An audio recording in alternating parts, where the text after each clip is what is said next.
Inilah kisah cinta seorang lelaki penyembah berhala dengan putri kesayangan Nabi Muhammad.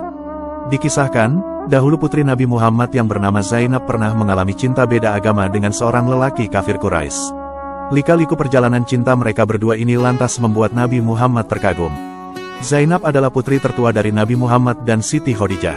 Saat Zainab memasuki usia yang layak untuk menikah, ia dilamar oleh Hala binti Huwailid yaitu bibi dari ibundanya untuk dijodohkan dengan anaknya yang bernama Abul As bin Robi. Pinangan itu lantas diterima dan Zainab pun menikah dengan Abul As. Dari pernikahan tersebut, Zainab lantas dikaruniai dua anak yaitu Ali dan Umamah. Pernikahan Zainab ini terjadi sebelum Nabi Muhammad diangkat menjadi Rasul. Ketika Rasulullah menerima wahyu Islam, Zainab termasuk orang yang pertama kali mengimaninya. Sayangnya, suami Zainab tetap sulit meninggalkan agama nenek moyangnya. Hal ini lantas membuat pernikahan mereka sulit dipertahankan. Di mana, Zainab memilih agama Islam, sedangkan Abul As tetap pada agama nenek moyangnya yaitu penyembah berhala. Abul As kemudian bergabung dalam tentara kaum Quraisy yang memerangi Nabi Muhammad dan kaum muslimin. Namun dalam perang Badar, Abul As tertangkap dan menjadi tawanan umat Islam. Suasana lantas menjadi tegang karena sesungguhnya Abul As adalah menantu Rasulullah yang menjadi tawanan perang. Dalam suasana tegang seperti itu, kaum kafir Quraisy mengirimkan utusan untuk menukar Abul As dengan tawanan yang lain. Dengan kesetiaannya, Zainab mengirimkan kalung hadiah pernikahan dari ibundanya demi menebus Abul As. Abul As adalah suami yang sangat dicintai Zainab. Ketika Rasulullah melihat kalung Zainab yang merupakan hadiah dari ibundanya Khadijah, hatinya pun merasa iba. Rasulullah lantas bersabda, "Wahai kaum muslimin, jika kalian dapat melepaskan tawanan bernama Abul As serta mengembalikan tebusannya kepada Zainab, maka silakan kalian melakukannya." Mendengar sabda Rasulullah itu, umat Islam yang terlibat perang kemudian mau melepaskan tawanannya yang tak lain adalah Abul As.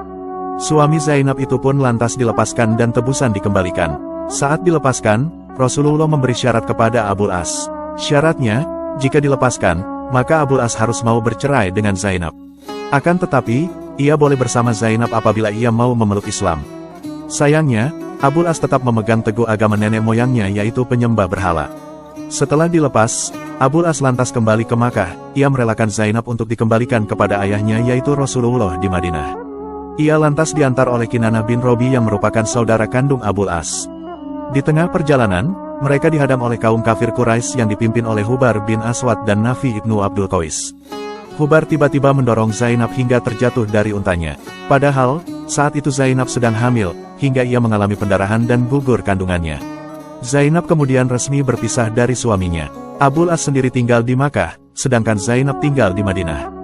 Keduanya sangat bersedih atas perpisahan yang terjadi. Kemudian, 6 tahun lamanya Zainab lantas hidup bersama Rasulullah di Madinah. Selama itu pula, tak henti ia berdoa agar Allah berkenan melapangkan hati suaminya untuk menerima Islam. Sampai suatu saat tepatnya pada bulan Jumadil Ula tahun 6 Hijriah, Abul As keluar untuk berdagang ke negeri Syam. Ketika hendak kembali pulang, di tengah perjalanan ia bertemu dengan pasukan Rasulullah. Mereka meminta semua harta yang dibawa dan ia pun kemudian menyerahkannya. Dengan demikian, habislah semua harta Abul As dan harta orang lain yang dibawanya. Abul As lantas tidak dapat mengembalikan amanat yang diserahkan kepadanya. Semua harta telah habis, sementara orang-orang yang menitipkan dagangan menunggu kepulangannya. Dalam keadaan bersedih, ia teringat pada Zainab yang sangat mencintai dan setia pada dirinya. Abul As lantas masuk Madinah secara sembunyi-sembunyi pada waktu malam. Ia meminta pada Zainab untuk memberikan perlindungan, serta menolong untuk mengembalikan hartanya. Zainab kemudian memberikan perlindungan pada mantan suaminya itu. Ketika datang waktu subuh, umat Islam pergi ke masjid. Rasulullah mengumandangkan takbir dan umat Islam pun bertakbir pula bersama beliau. Tiba-tiba, dari balik dinding terdengar suara Zainab yang berkata, "Wahai kaum muslimin, sesungguhnya aku telah melindungi Abul As. Ia sekarang berada dalam perlindungan dan pengamananku." Seusai sholat, Rasulullah langsung menghadap para jamaah dan bersabda, "Wahai kaum muslimin, adakah kalian mendengar suara sebagaimana yang aku dengar? Sesungguhnya Zainab adalah orang yang paling pantas memberikan perlindungan kepadanya." Kemudian Rasulullah menemui Zainab lalu berpesan, "Wahai putriku, hormatilah kedudukan Abul As. Sebab tidak ada jalan baginya untuk lepas begitu saja, serta dirimu sama sekali tidak halal baginya selama ia masih musyrik." Di tahun berikutnya tepatnya pada tahun 7 Hijriah, Abul As datang kembali ke Madinah dalam keadaan telah memeluk agama Islam. Ia pergi sebagai muhajir. Ia kemudian dipersatukan kembali dengan Zainab dalam hubungan pernikahan yang Islami.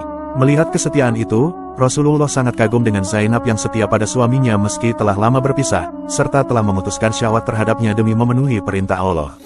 Di mana, Zainab tetap bersikap baik dan setia dalam memberikan pertolongan kepada Abul As.